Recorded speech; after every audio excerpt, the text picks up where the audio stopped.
ओम नमः सिद्धेभ्यः। प्राकृत अनुरागी महानुभावों को मेरा डॉक्टर पुलक गोयल का यथा योग्य अभिवादन। सादर जय जिनेन्द्र। प्राकृत जनागम प्रतियोगिता के 5वें सीजन में आप सभी का स्वागत है। आज आपको इस वीडियो के माध्यम से प्राकृत जनागम प्रतियोगिता के पाठ्यक्रम के अंतर्गत शब्दार्थ क्रमांक 1937 से लेकर 1950 तक के शब्द मिलने वाले हैं। ये सभी शब्द जम्बू द्वीप में बहने वाली 14 महानदियों के नाम हैं। जम्बू द्वीप में 7 क्षेत्र हैं। इन 7 क्षेत्रों में 2-2 नदियाँ बहती हैं। इनके नाम आपको मिल रहे हैं और इनको आप ध्यान से अपनी कॉपी में नोट कीजिए। इनका प्राकृत रूप खोज कर लिखिए और फिर इसी वीडियो में आपको उनके उत्तर भी मिल जाएंगे। मैं एक बार इन सभी का उच्चारण करता हूँ। गंगा, गंगा। सिंधु, सिंधु।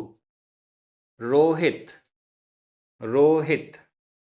रोहितास्या, रोहितास्या। हरित, हरित। हरिकांता, हरिकांता। सीता, सीता। सीतोदा, सीतोदा। नारी, नारी। नरकांता, नरकांता। सुवर्णकूला, सुवर्णकूला। रूप्यकूला, रूप्यकूला। रक्ता, रक्ता। और रक्तोदा, रक्तोदा। ये सभी 14 नदियों के नाम हैं क्रमशः। अब इनका प्राकृत रूप क्या होता है वो आपके सामने आ रहा है। शब्दार्थ क्रमांक 1937। सबसे पहली नदी गंगा, गंगा। इसका प्राकृत रूप भी एकदम सेम, गंगा, गंगा। यहाँ पर ग के ऊपर बिंदी लगी हुई है, उसके स्थान पर आधा अंगा भी लग सकता है। हिंदी में भी लग सकता है, प्राकृत में भी लग सकता है। गंगा यह पहली नदी है जो कि पहले क्षेत्र यानी भरत क्षेत्र से बहती है। भरत क्षेत्र में जो पहला पर्वत है हिमवन पर्वत, उस हिमवन पर्वत के तालाब पद्म सरोवर से ये नदी निकलती है और भरत क्षेत्र में बहकर लवण समुद्र में मिल जाती है। शब्दार्थ क्रमांक 1938। सिंधु, सिंधु। आधा ना और धा, सिंधु। इसका प्राकृत रूप है सिंधु, सिंधु। बड़े ऊ की मात्रा लगाई हुई है क्योंकि पुल्लिंग में उकारांत शब्दों में बड़े ऊ की मात्रा हो जाती है। ये पुल्लिंग नहीं, ये तो स्त्रीलिंग है। स्त्रीलिंग में भी बड़े ऊ की मात्रा ही होगी। सिंधु, सिंधु नदी ये दूसरी नदी है। यह नदी भी भरत क्षेत्र में ही बहती है। गंगा, सिंधु ये दोनों नदियां भरत क्षेत्र में बहती हैं। सिंधु नदी भी पहले पर्वत के तालाब से ही निकलती है। शब्दार्थ क्रमांक 1939। रोहित, रोहित। कई जगह इसका नाम रोही भी मिला है, लेकिन यहाँ पर प्रचलित नाम रोहित। इसका प्राकृत रूप है रोहिदा, रोहिदा। ये इसका तीसरी नदी का नाम हुआ रोहिदा। यह तीसरी नदी दूसरे क्षेत्र में हैमवत क्षेत्र में बहती है। ऐसा क्रमशः हम लगा लेंगे। तीसरी और चौथे नंबर की जो नदियां हैं वो दूसरे क्षेत्र में, ऐसे आगे बढ़ते जाएंगे। शब्दार्थ क्रमांक 1940 रोहितास्या।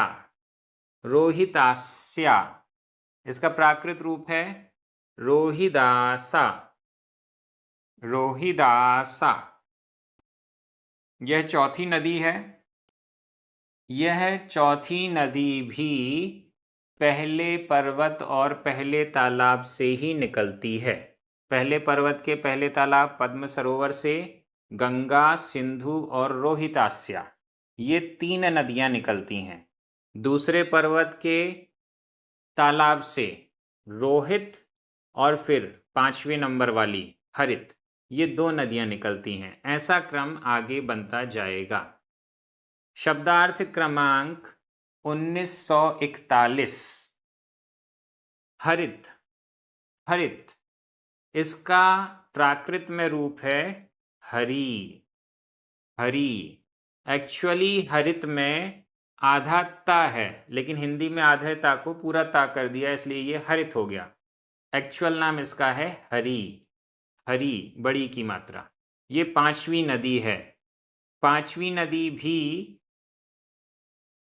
तीसरे क्षेत्र में बहती है, लेकिन निकलती है दूसरे पर्वत से।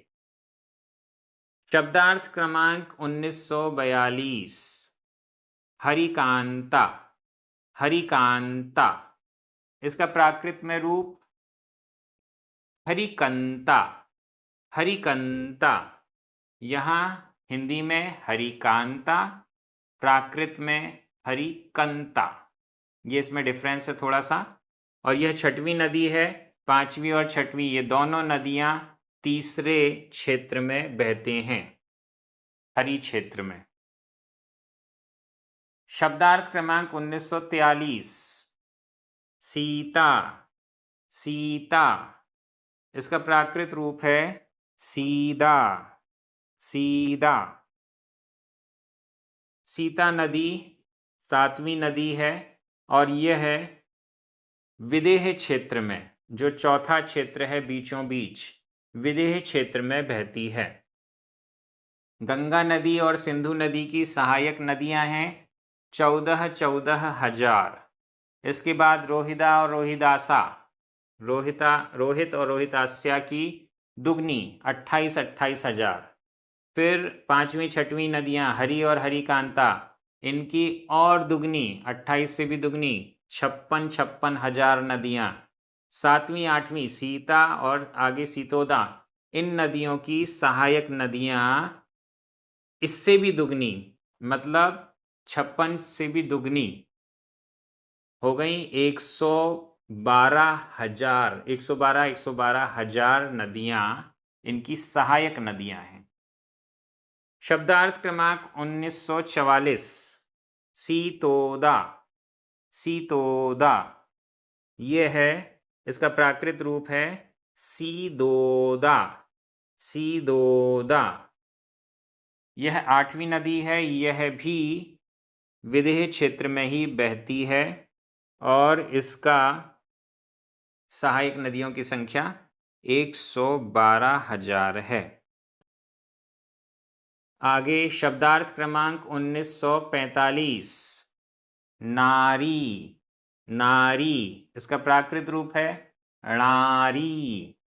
णारी यह 9वीं नदी है और यह विदेह क्षेत्र के बाद जो 5वां क्षेत्र है उसमें बहती है। शब्दार्थ क्रमांक 1946 नरकांता। नरकांता इसका प्राकृत रूप है णरकंता। णरकंता। यहाँ पर भी कांता हिंदी में, कंता प्राकृत में, ये डिफरेंस है। 9वीं 10वीं दोनों नदियाँ 5वें क्षेत्र में बहती हैं और ये विदेह क्षेत्र में जो सीता सीतोदा नदियां हैं उससे आधी सहायक नदियां, यानी 56 हजार इसकी सहायक नदियां हैं। शब्दार्थ क्रमांक 1947 सुवर्णकूला। सुवर्णकूला इसका प्राकृत रूप है सुवर्णकूला, आधाना पुराणा, सुवर्णकूला। यहाँ पर जो 11वीं नदी है यह है 6वें नंबर के क्षेत्र में बहती है। इसकी सहायक नदियां 28,000 रहेंगी। शब्दार्थ क्रमांक 1948 रूप्यकूला, आधा पाप या रूप्यकूला, इसका प्राकृत रूप है रुप्पकूला, आधा पा पूरा पा आधा का पूरा का, रुप्पकूला, रुप्पकूला। यह 11वें 12वें दोनों नदियां 6वें क्षेत्र में बहती हैं। शब्दार्थ क्रमांक 1949 रक्ता, रक्ता, इसका प्राकृत नाम है रत्ता, रत्ता, आधा ता पूरा ता, रत्ता। ये 13वें नंबर की नदी है, ऐरावत क्षेत्र अंतिम 7वें क्षेत्र में बहती है। शब्दार्थ क्रमांक 1950 रक्तोदा, रक्तोदा, इसका प्राकृत रूप है रत्तोदा, रत्तोदा। यह 14वें नंबर की नदी है, यह भी ऐरावत क्षेत्र में ही बहती है। 13 और 14 नंबर की जो नदियां हैं ये दोनों ही 14,000 सहायक नदियां हैं इसकी, और जो अंतिम 6वें नंबर का पर्वत है उसके तालाब से निकलती हैं। इस प्रकार से ये पूरी 14 नदियों के नाम आपको प्राकृत में प्राप्त हो गए हैं। आप जो भी 3 लोक संबंधी ग्रंथ पढ़ते हैं इसमें मध्यलोक में जम्बूद्वीप आता है और इस जम्बूद्वीप में ही ये महानदियां हैं। बहुत अच्छे से आप प्रतियोगिता के एक एक वीडियो को देख रहे हैं, तैयारी कर रहे हैं, और जब इसका एग्ज़ाम आएगा तो आप बहुत अच्छे से उसमें भी पार्टिसिपेट करेंगे। प्राकृत जनागम प्रतियोगिता की टीम की ओर से आप सभी को सादर जय जिनेंद्र।